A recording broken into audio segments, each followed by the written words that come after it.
everyone, Steve Kim here. So excited. Steve Kim Show episode number 109. The much anticipated July stats are in, and as usual, I got your numbers and your stats as they pertain to the detached and townhome sectors in Toronto and certain pockets of York region. So let's get right into the numbers. So back in June 2020, the average detached property in Toronto was trading about $1.52 million. Fast forward into July, that average detached property in Toronto was trading now just over $1.54 million. Well, in Richmond Hill, back in June 2020, the average detached property was trading about $1.59 million. Fast forward into July 2020, that average detached property in Richmond Hill is now trading at $1.53 million. Well, in Markham, what happened? We went from the average detached in June 2020 trading at 1.4. Fast forward into July, that average detached property is now trading at $1.41 million. So not too much of a change. In Vaughan, what happened? Back in June 2020, the average detached property was trading at $1.39 million.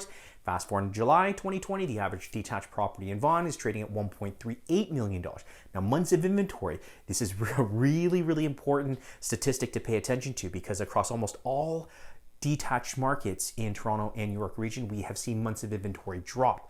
We went from 1.7 in June in Toronto down to 1.4 in July. In Richmond Hill, we went from 3.7 in June down to 3.2 in July. In Markham, we went from 2.1 down to 1.8, and then in Vaughan, we went from 2.6 to 1.8. Now, months of inventory, I've stressed this and I've reiterated this time and time again. Months of inventory is all about supply and demand. A balanced market is around 4, 5, maybe 6 months of inventory in certain regions. Now, when we see the numbers sub 2, we are absolutely in a seller's market. And if you've been hunting for a detached home in Toronto, in these segments or areas in Richmond Hill, Markham, and Vaughan, I guarantee you have been in the multiple offer situation. Now, the townhome markets, what's been happening there? The average townhome in June 2020 in Toronto was trading about $1.09 million. Fast forward to July, it's now trading at $1.08 million. Well, in Richmond Hill, the average townhome property back in June 2020 was trading about $948,000.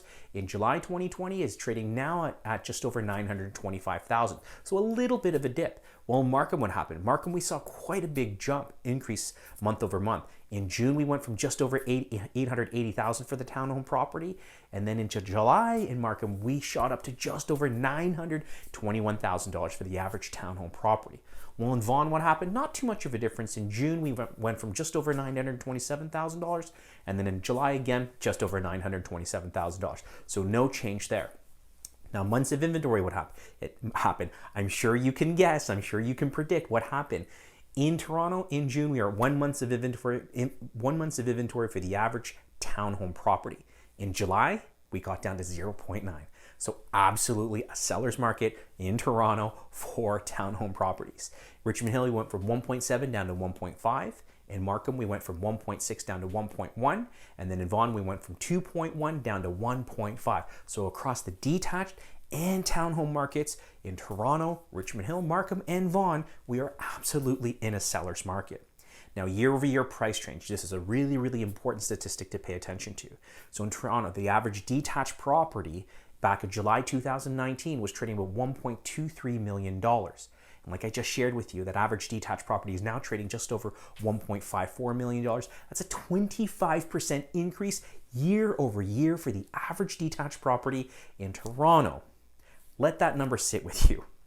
In York region, what kind of pattern did we see? That average detached property in York region back in July 2019 was trading about $1.12 million. The average detached property in York region now, July 2020, is trading just over $1.29 million. And that is a 15% increase year over year. So buyer demand is fiercely in the market right now, but we just haven't seen the inventory meet that demand, which is causing us to get into multiple offer situations and putting an upward pressure on price. Hope you found these numbers and stats useful. If you have any questions whatsoever, please feel free to give me a call, send me a text, shoot me over a DM or an email. As always, be great, be kind, everyone. Take care.